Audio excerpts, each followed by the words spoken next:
Study IQ IAS, अब तैयारी हुई अफोर्डेबल। हेलो दोस्तों, स्वागत है आप सभी का आपके पसंदीदा प्लेटफॉर्म स्टडी IQ IAS पे। मैं प्रशांत तिवारी आप सभी का स्वागत करता हूं और हम करेंगे PIB का जो वीकली एनालिसिस होता है उसका सितंबर मंथ का 3rd वीक का हम एनालिसिस करेंगे, फिर 4th वीक का एनालिसिस करेंगे। और आप जानते हैं कि योजना और कुरुक्षेत्र का भी एनालिसिस रिकॉर्ड हो चुका है, आपको जल्द ही मिलने वाला है, तो फटाफट से जुड़ जाइए सभी के सभी। और बहुत ही शानदार ये चीज़ है आप सभी के लिए मेरे प्यारे दोस्तों। और ये 15 से लेकर 21 सितंबर तक का ये पूरा का पूरा एनालिसिस रहने वाला है। और आगे बढ़ने से पहले दोस्तों एक बहुत खास चीज़ जो मैं आपको बताने की कोशिश काफ़ी समय से कर रहा हूँ कि अगर आप यूपीएससी की तैयारी के बारे में थोड़ा सा भी सीरियस हैं तो ये कोर्स क्यों आपके लिए बना हुआ है। इसकी क्लासेस 30 तारीख से शुरू हो चुकी हैं, 6 तारीख को इसमें एडमिशन क्लोज हो जाएंगे। सुबह 8 बजे इसकी क्लासेस शुरू हो जाती हैं। ये आखिर क्यों आपके लिए है।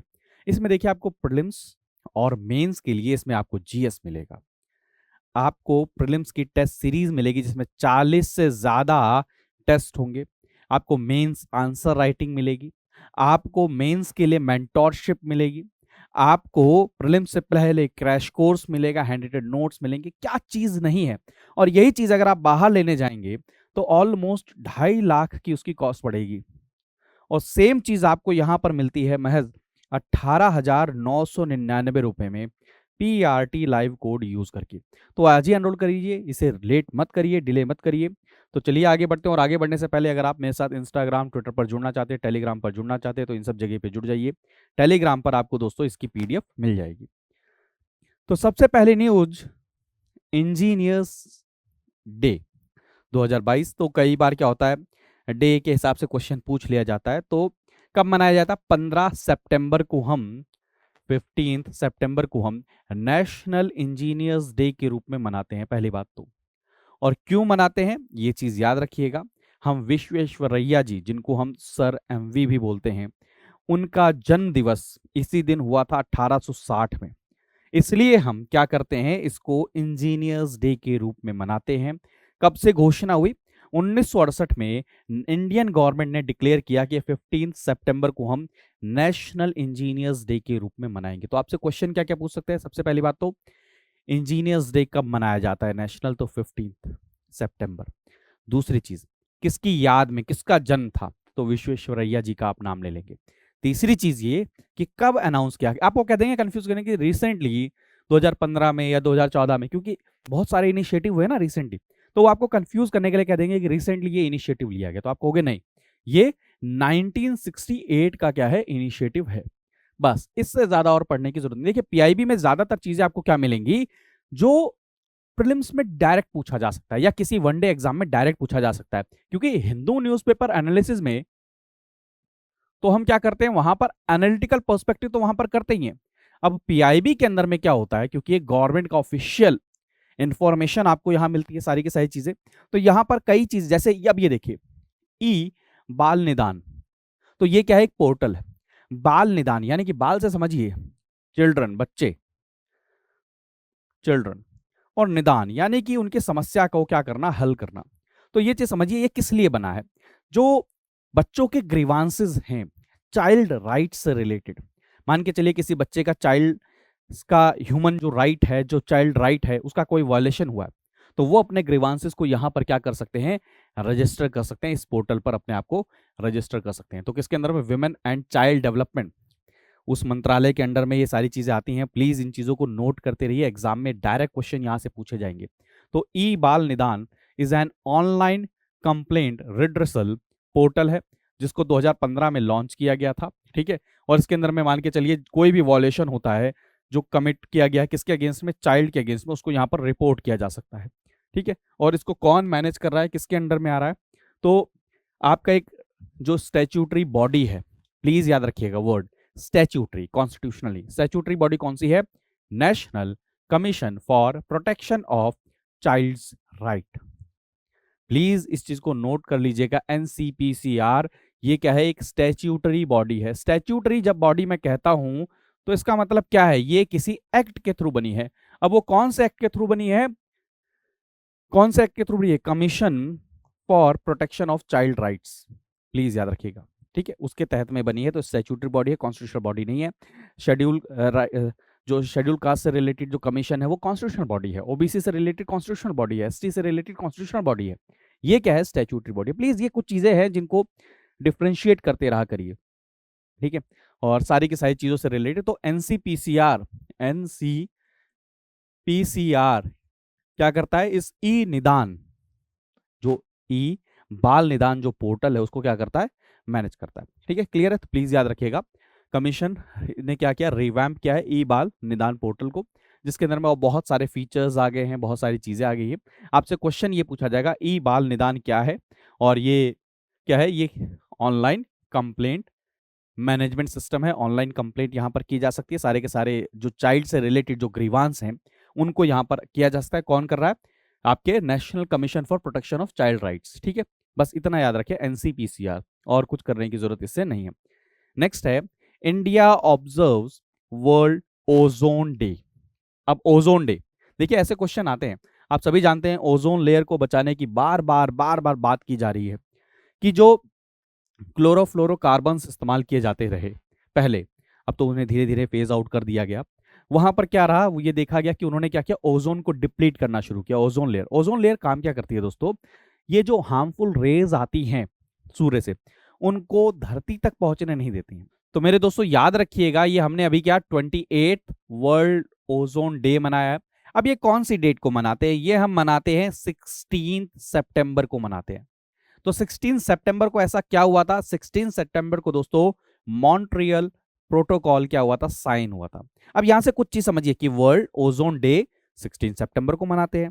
दूसरी चीज, इस दिन क्या हुआ था? मॉन्ट्रियल प्रोटोकॉल साइन हुआ था, यानी कि इसका कुछ लेना देना किससे रिलेटेड है? ओजोन लेयर से रिलेटेड। तो प्लीज याद रखिएगा, मॉन्ट्रियल प्रोटोकॉल जो साइन किया गया था वो इसलिए किया गया था कि कैसे ओजोन डिप्लीशन को रोका जाए, कैसे ओजोन डिप्लीशन जो हो रहा है उसको कम किया जाए, कैसे जो फैक्टर्स हैं जो ओजोन डिप्लीशन के अंदर में कंट्रीब्यूट कर रहे हैं उनको कैसे फेज आउट किया जाए। तो प्लीज याद रखिएगा, Montreal protocol at the rate 35, global cooperation protecting life on earth, ये क्या रही? थीम रही इस बार के वर्ल्ड ओजोन डे की। प्लीज याद रखिएगा, हमने जो इसको साइन किया था, किस लिए साइन किया था? कि जो जो ओजोन लेयर का डिप्लीशन हो रहा है किसके कारण में? सबसे ज्यादा जो ओजोन डिप्लीटिंग सब्सटेंसेस हैं, जैसे आपका क्लोरोफ्लोरोकार्बन्स रहे, ठीक है, हैलोन्स रहे, मिथाइल ब्रोमाइड रहा, मिथाइल क्लोरोफॉर्म रहे, इन सबको क्या करेंगे? हम धीरे धीरे फेज आउट करेंगे। ठीक है, और इसी के तहत भारत ने भी क्या किया? इनको धीरे धीरे फेज आउट कर दिया है। जैसे आप सभी जानते होंगे कि अगर फेज के हिसाब से देखा जाए तो काफी सारे, जैसे स्टेज 1 था तो 2012 से लेकर 2016 तक ये स्टेज चला, फिर उसके बाद स्टेज 2 था जो 2023 तक चलेगा, फिर 2023 से 2040 तक। इसमें मेन हमारा क्या है?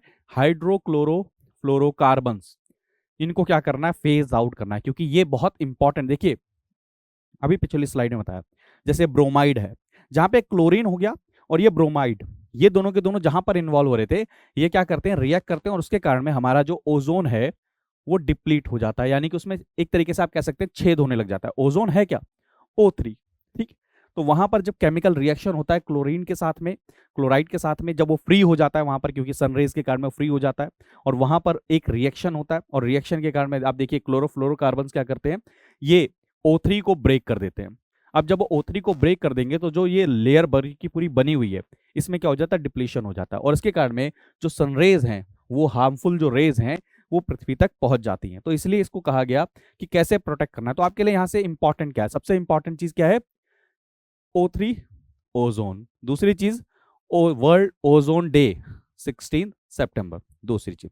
तीसरी बहुत इंपॉर्टेंट चीज मॉन्ट्रियल प्रोटोकॉल। ठीक है, ये चीज सबसे इंपॉर्टेंट चीज है। तो ये किसके लिए है? ओजोन डिप्लीशन को कैसे रोका जाए, इस चीज के लिए मॉन्ट्रियल प्रोटोकॉल। ठीक है, नेक्स्ट है नेशनल लॉजिस्टिक पॉलिसी। अब दोस्तों एक चीज समझने की कोशिश करिए कि अभी रिसेंटली इसको लॉन्च किया गया है, और बहुत इसके क्या है? इंपॉर्टेंट मायने हैं, बहुत खास ये एक पॉलिसी है जो भारत के अंदर में बहुत सारी चीजों को क्या करेगा? रेवोल्यूशनाइज कर देगा आने वाले समय के अंदर में। तो नेशनल लॉजिस्टिक पॉलिसी यानी कि आप समझिए एक जगह से दूसरी जगह पर सामान ले जाने में कितना समय लगता है, उस समय को क्या हम कम कर सकते हैं क्या? जो इंफ्रास्ट्रक्चर है, रोड, रेलवे, क्या उसको हम रिवैम्प कर सकते हैं क्या? तो ये है लॉजिस्टिक पॉलिसी जिसके बारे में हम बात करते हैं। इसको लॉन्च किया गया है, हमारे प्रधानमंत्री मोदी जी ने इसको लॉन्च किया है, नेशनल लॉजिस्टिक पॉलिसी, ठीक है, जिसके अंदर में हम क्या इंश्योर करेंगे, इसका मेन पर्पस क्या है कि जो टाइम है उसको रिड्यूस करना है, लॉजिस्टिक कॉस्ट को रिड्यूस करना है, यानी कि एक जगह से एक्स से वाई लोकेशन पर जो सामान हम लेके जाते हैं कैसे उसके टाइम को कम करना है, जैसे जो कॉस्ट होती है, क्योंकि आप देखिए कॉस्ट क्यों इतनी होती है, अगर ट्रैफिक रहेगा, इंफ्रास्ट्रक्चर, रोड सही नहीं रहेंगे, रेलवे सही नहीं रहेंगे, सारी चीजें अगर सही नहीं रहेंगी तो क्या होता है, उसके कारण में उसकी कॉस्ट भी इंक्रीज होती है। मैं छोटा सा एग्जांपल देता हूं, ये आपने कई बार नोटिस नहीं किया होगा, जितने ज्यादा लंबे समय तक ट्रांसपोर्ट की गाड़ियां ट्रैफिक में फंसी रहती हैं उतना ज्यादा वो फ्यूल को कंज्यूम करती हैं। अब उतना ज्यादा कंजम्पशन के कारण में क्या होता है, वहां पर पॉल्यूशन तो उतना हो ही रहा है, साथ में वो फ्यूल की कॉस्ट भी ऐड होती रहती है, और वो अल्टीमेटली जाकर दूसरे प्रोडक्ट जिसको हम ट्रांसपोर्ट कर रहे हैं उसकी कॉस्ट में क्या हो जाती है, ऐड हो जाती है। तो इस कॉस्ट को कैसे कम करना है, अब आप खुद सोचिए, देखिए एक तो हो गया ये जो प्राइस है उसके ऊपर में इंपैक्ट डालेगा, कॉस्ट के ऊपर में इंपैक्ट डालेगा। दूसरी चीज, जब टाइम आप कम कर देंगे तो एक एरिया से दूसरे एरिया में आप बिल्कुल जल्दी से क्या कर सकते हैं, मूव कर सकते हैं।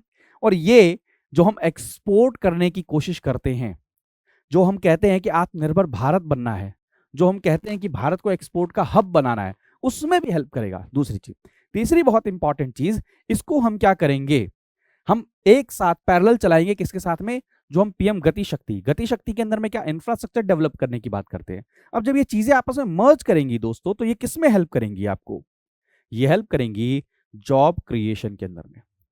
तो इन शॉर्ट, इस जो पॉलिसी है इसका मेन ऑब्जेक्टिव यह है कि जो गुड्स हैं कैसे विद इन कंट्री उनको ज्यादा टाइम, मतलब कम टाइम लगाए कर हम जल्दी से जल्दी क्या कर सकें, एक जगह से दूसरे जगह पर ट्रांसपोर्ट कर सकें, पहला पॉइंट। दूसरा, ये चीज हेल्प करेगी हमें एक्सपोर्ट हब बनने के अंदर में, तो ये बहुत क्या है, इंपॉर्टेंट एक एस्पेक्ट, और साथ में क्या है, जॉब क्रिएशन, ठीक है। तो इंपॉर्टेंट है ये चीज, इसको नोट डाउन कर लीजिएगा, ठीक है। तो ये क्या करेगा, एफिशिएंसी को इंप्रूव करेगा आपकी, ठीक है, एफिशिएंसी ऑफ वेरियस सेक्टर को एनकरेज करेगा, वैल्यू एडिशन को, हाँ, ओवरऑल इकोनॉमी को हेल्प करेगा, इंटरडिसिप्लिनरी चीज़ों को, मल्टी ज्यूरिसडिक्शनल चीज़ों को, सारी चीज़ों को हेल्प करेगा। और किसके साथ हम काम करेंगे, पीएम गति शक्ति को क्या करेगा, और ज़्यादा कॉम्प्लीमेंट और बूस्ट करेगा। भारत के अंदर में मल्टी मॉडल जो कनेक्टिविटी उसको क्या करेगा, इन्हांस करेगा, इंक्रीज करेगा, सारी चीज़ें करेगा, ठीक है। नेक्स्ट आर्टिकल है, पीएम साहब ने चीता को क्या किया है, कूनो नेशनल पार्क में रिलीज कर दिया। तो सबसे पहला आपसे क्वेश्चन पूछा जाएगा, कूनो नेशनल पार्क कहां पर है, तो कहां पर है ये दोस्तों, मध्य प्रदेश के अंदर में। तो दरअसल एक चीज याद रखिएगा, 1947 के अंदर में हमने चीता को देखा भारत के अंदर में, लास्ट टाइम पे उसका क्या किया गया, शिकार कर लिया गया। फिर 1952 के अंदर में हमने क्या किया, एक्सटिंक्ट घोषित कर दिया कि भारत में चीता नहीं है। चीता दो प्रकार के, एक अफ्रीकन चीता और दूसरा कौन सा, एशियाटिक चीता।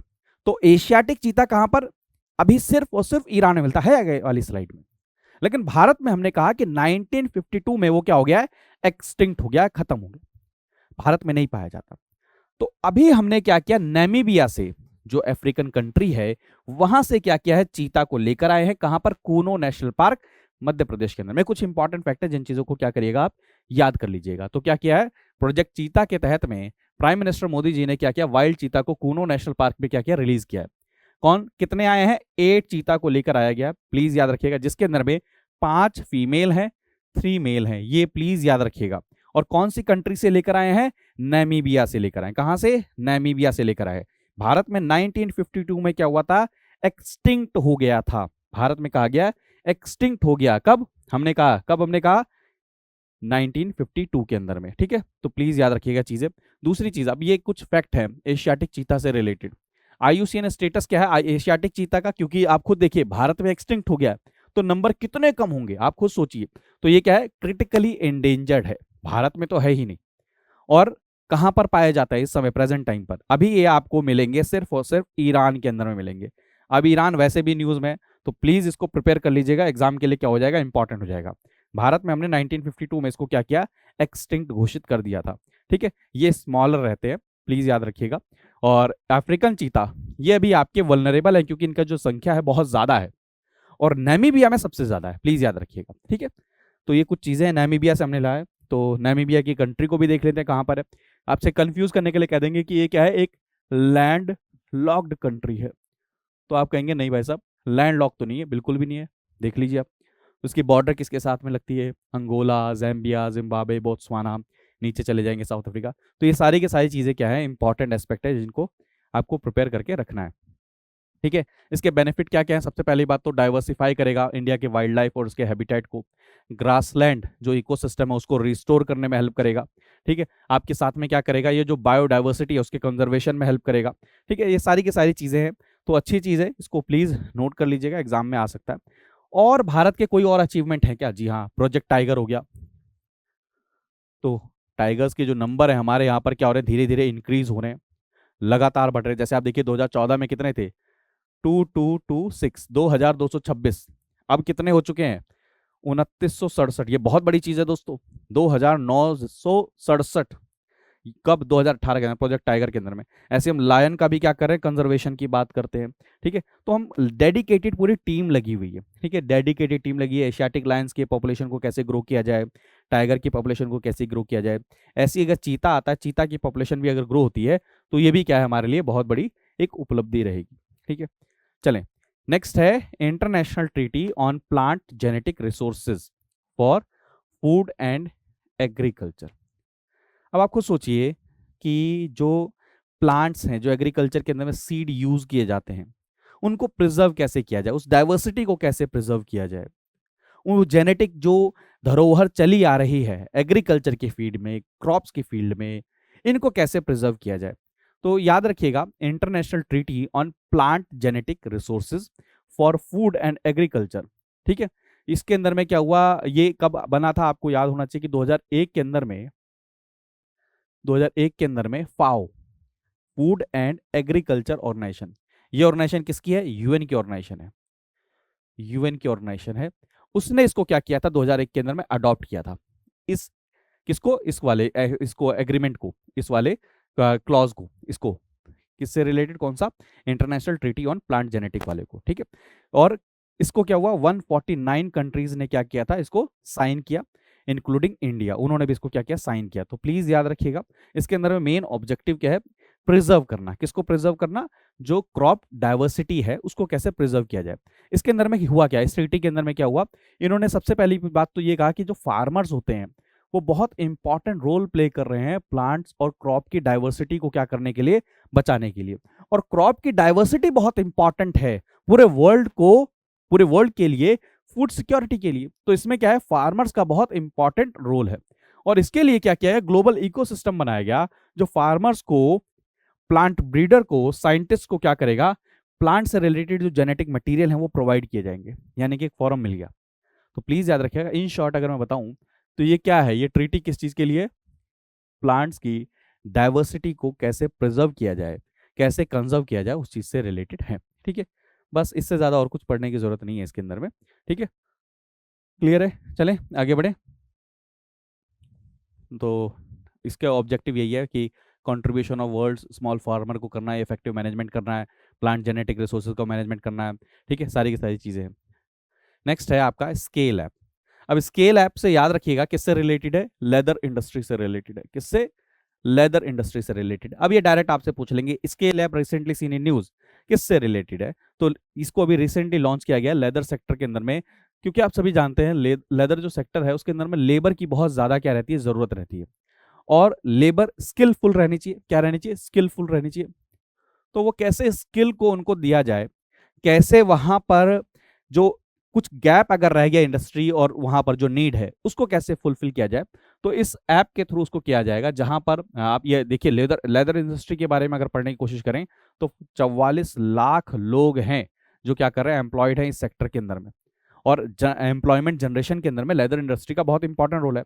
तो ministry of skill development and entrepreneurship ने क्या है, साथ में किसके, सेंट्रल लेदर रिसर्च इंस्टीट्यूट ने, नेशनल स्किल डेवलपमेंट डे, इन सब ने मिलकर क्या किया, स्केल ऐप को लॉन्च किया, जहां पर स्किल डेवलपमेंट किया जाएगा, एजुकेशन प्रोवाइड की जाएगी लेदर इंडस्ट्री से रिलेटेड। ठीक है, तो स्केल ऐप का क्या होगा, स्केल की फुल फॉर्म क्या है, scale stands for skill certification assessment for leather employees. इसके ये एंड्रॉइड बेस्ड सिस्टम रहेगा जिसके अंदर में क्या किया जाएगा, हाँ क्या नाम है, उनको वन स्टॉप सॉल्यूशन दिया जाएगा स्किलिंग से रिलेटेड, असेसमेंट और लर्निंग से रिलेटेड। प्लीज याद रखिएगा, बस इतना याद रखिएगा, स्केल ऐप रिसेंटली सीनी न्यूज़ किससे रिलेटेड है? लेदर इंडस्ट्री के अंदर में जो एम्प्लॉयज़ हैं, जो वर्कर हैं, कैसे उनको वो प्रोवाइड किया जाए, स्किल प्रोवाइड की जाए, कैसे उनको ट्रेनिंग प्रोवाइड की जाए। नेक्स्ट है आपका AIBD के अंदर में भारत की जो प्रेसिडेंसी है उसको क्या कर दिया गया है? इंक्रीज कर दिया गया है। तो सबसे पहली बात तो आपसे पूछा जाएगा AIBD है क्या? तो प्लीज याद रखिएगा, Asia Pacific institute of broadcasting development. ठीक है, उन्होंने यूनिनामसली क्या किया है? एक्सपेंड कर दिया इंडिया की जो प्रेसिडेंसी थी उसको 1 साल के लिए और। ठीक है, तो अभी क्या हुआ, 47th इसकी एनुअल गैदरिंग थी, वहां पर यह डिसीजन लिया गया कि क्या किया जाएगा, भारत की जो प्रेसिडेंसी है, इंडिया इसका प्रेसिडेंट रहा, उसको क्या किया जाए? 1 साल के लिए और बढ़ा दिया जाए। तो यहां से इंपॉर्टेंट क्वेश्चन क्या आ सकता है? सबसे पहली बात तो आपसे क्वेश्चन ये आएगा कि ये है क्या, इस ऑर्गेनाइजेशन के बारे में, इस ऑर्गेनाइजेशन का काम क्या होता है, ये ऑर्गेनाइजेशन क्या यूएन के अंदर में आता है, वर्ल्ड बैंक के अंदर में आता है, किसके अंदर में आता है? तो आप प्लीज याद रखिएगा, Asia Pacific institute for broadcasting development. Broadcasting आप समझ गए होंगे, घर में जो ब्रॉडकास्टिंग ही तो देखते हो, सारे टीवी देखते हो, जो क्या नाम है, चैनल देखते हो, सीरियल्स देखते हो, न्यूज चैनल देखते हो, सारी ये ब्रॉडकास्टिंग है। ठीक है, तो ये क्या है? AIBD was established in 1977 under the UNESCO. ये सबसे इंपॉर्टेंट चीज है, किसके अंडर में? यूनेस्को के अंडर में। ये क्या है? रीजनल इंटर गवर्नमेंटल ऑर्गेनाइजेशन है, जिसका और क्या है, एक और चीज है क्या इसका, क्या इंश्योर क्या करना चाहते हैं, इसका मेन ऑब्जेक्टिव क्या है? Cohesive, vibrant and holistic electronic media environment Asia Pacific region के अंदर में। तो इसलिए क्या हो जाता है, बहुत ज्यादा इंपॉर्टेंट हो जाता है। कितनी कंट्रीज हैं इसके अंदर में? 26 कंट्रीज हैं इस टाइम पर फुल टाइम मेंबर जो इसके अंदर में है। ठीक है, ये चीज याद रखो, इसके अंदर में इंडिया को इसकी क्या है, प्रेसिडेंटशिप 1 साल के लिए और इंक्रीज कर दी गई। तो कुछ इंपॉर्टेंट जो फैक्ट्स थे मैंने आपके साथ यहाँ पर डिस्कस किए हैं, क्योंकि जो 3rd वीक था उसमें इससे ज्यादा और कोई ज्यादा न्यूज है नहीं। तो जितनी भी न्यूज़ थी मैंने आपके साथ डिस्कस कर ली है। जल्दी मैं 4th वीक का भी सेशन आपके लिए ले आऊँगा। आई होप आप इस सेशन को एंजॉय करेंगे। और एक बार फिर मैं आपको ये कहूँगा कि 18,999 रुपये में अगर आपको ये कोर्स मिल रहा है, वो भी 2 साल की वैलिडिटी के साथ में, तो आज अभी इसी वक्त जाके इस कोर्स को क्या करिए, परचेस करिए। कोड क्या यूज़ करना है? PRT live. Instagram, Twitter, Telegram पर आप मेरे साथ जुड़ सकते हैं, PDF आपको वहाँ मिलेगी। Thank you so much. अपना ध्यान रखिए, मन लगाकर पढ़ते रहिए, मुस्कुराते रहिए। बाय बाय, टेक केयर दोस्तों, जय हिंद। स्टडी IQ IAS, अब तैयारी हुई अफोर्डेबल।